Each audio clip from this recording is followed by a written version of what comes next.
Depending on where you are in the world, good morning, good afternoon, or good evening. Assalamu alaikum and peace be with you. As the chairman of the ILN Council, I have only one task today. Together, that is to welcome you. Together, you, the presenters, and you, the audience, are engaged in a vital and very difficult and important mission. And that mission, being very frank about it, is to help achieve peace and prosperity. Peace and prosperity everywhere, but especially in Muslim majority countries, which need both of those things quite desperately. That's the only thing that I'm going to say as ILN chairman. And this page of my presentation is the only slide with the ILN logo on it for that reason. But Ali has also given me time to share my personal views about why I think ILN is vital, and that's what I'm going to do now. This is what I'm going to cover very briefly, and obviously all the slides will be available to participants afterwards if they want them. Ali's already told you about myself. I come from a very poor family. My parents were both illiterate. I was born in Pakistan, but I've lived in the UK since the age of 2. And the older I get, the more grateful I feel that I live in a country where I can say anything I wish about anybody. I have been very rude to our Prime Minister on social media, and I never worry about being arrested as a result of doing that. I'm involved in many organizations, which I'm not going to name now, but there's a full list on the About Me page of my website, and the URL of my website is already also on the bottom of this page. I want to take a very brief look at the world as it stands today. And I took a list of countries ranked GDP per capita. You can't read them, but they're listed here from the richest on the left to the poorest on the right. And I've colored the members of the OIC green because membership of the OIC, the Organization of Islamic Cooperation, is a simple objective measure for countries that either are Muslim majority or have very large Muslim minorities and wish to be associated together. And you can see that they're clumped towards the poorer end of the table. There are 6 on the far left. These are rich oil states with small populations apart from Saudi Arabia, but they're rich simply because they have a lot of oil under the ground. And without throwing lots of statistics at you, when you look at indices of economic freedom, indices of political freedom, indices of religious freedom, you get a very clear message. Richer countries, more peaceful countries have more religious, political, and economic freedom, and poorer countries have less.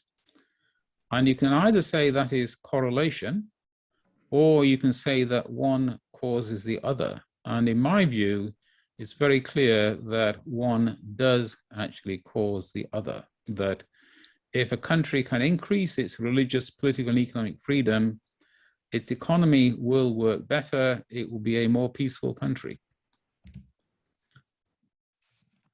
We're talking about religion, and religious beliefs matter. Most fundamentally, they matter after death. I'm a Muslim for very deep sort of personal reasons, and I hope to find out after I die that I was right. If I am wrong, I will never know. But religious beliefs also matter during our lives. And that's what I'm going to look at now. And the first reason why a country is rich in 2021 is very simple. It was rich in 2020 because countries don't change overnight from being very rich to very poor or very poor to very rich. But it's worth looking back at the history. The very first country in the world to industrialize was the United Kingdom. And in the United Kingdom, the first city to industrialize was the city of Manchester, where I'm talking to you from today. And then industrialization spread. It spread to Western Europe, it spread to the United States. What's quite interesting is that a third place that it spread to was Japan. Japan, rather than Ottoman Turkey, for example, which is right next door to Europe and had very large amounts of interchange with Europe. And I often think about the contrast between Japan and Ottoman Turkey. Japan was a very backward feudal agrarian society until the American black ships came in 1853. And they decided to turn their entire society upside down with the Meiji Restoration because they knew how backward they were compared with America. And 50 years later, they defeated a European power, Russia, in war, both on land and at sea. Compare that to Ottoman Turkey, which was next door to Europe, but it failed to industrialize, it failed to promote mass literacy. And I want to recommend a book to you by the American Jewish scholar Bernard Lewis, What Went Wrong? And while the title implies that it's about the Middle East, it's not about the Middle East, it's just about Ottoman Turkey. And he goes into great detail about how often the Ottomans would send study delegations to places like France, how they would half absorb the lessons, but they were not willing to make the fundamental changes to Ottoman society that they needed to make, which is why Turkey never changed the way that Japan changed. Another pair of countries that I've compared in the past, these notes, this slide is from a talk I gave a few years ago about the importance of government. And in 1950, South Korea was a little bit richer than Pakistan in income per person. By 2013, that difference was a ratio of 7 times, more than 7 times. And if we looked at the 2021 numbers, I think they would be even more extreme, although I haven't bothered looking for the latest numbers. And the reasons for that come down to the quality of government, the quality of society, the level of freedom that these countries have. And I wrote an article for the Islam and Liberty Network, which you can find on its website, the URL's at the bottom. And it was about the very big picture question of why are Muslim majority countries lagging behind? And of course, the only thing that Muslim majority countries really have in common is that they are Muslim majority.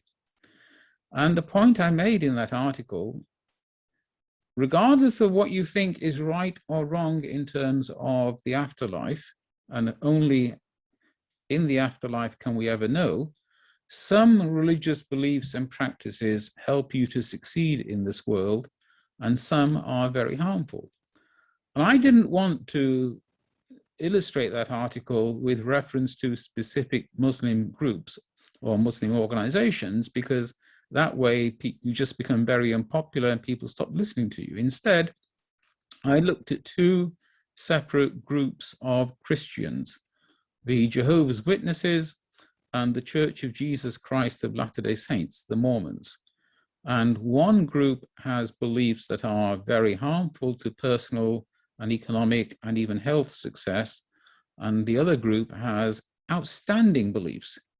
In fact, I've said of the Mormons that I can't think of any religious group that is more conducive to success in this world. I'm not a Mormon because I don't believe in Mormonism. I am Muslim. So moving on to ILN's mission.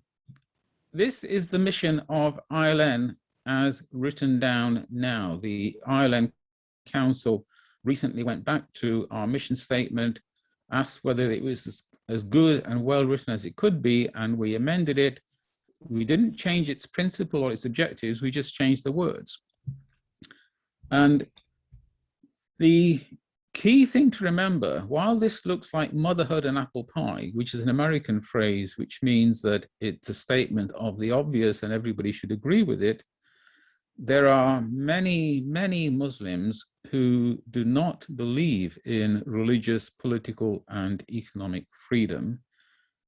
And our goal, our challenge, quite simply, is to persuade them to change their minds.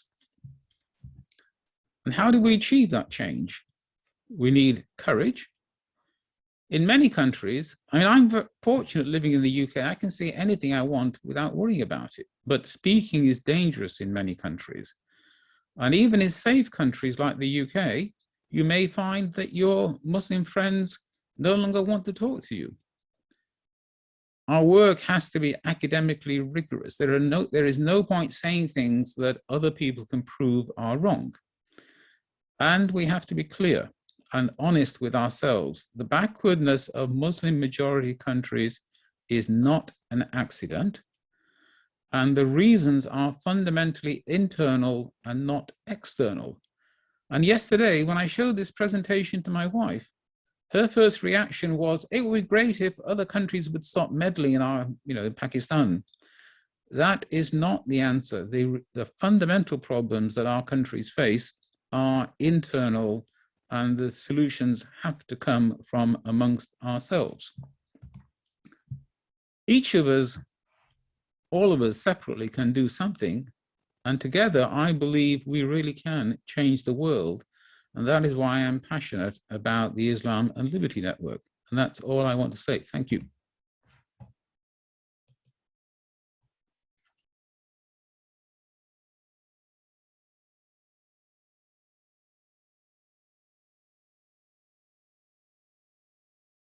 Certainly glad to answer. First of all, I'm not a professor. I'm plain Mr. I'm not even doctor.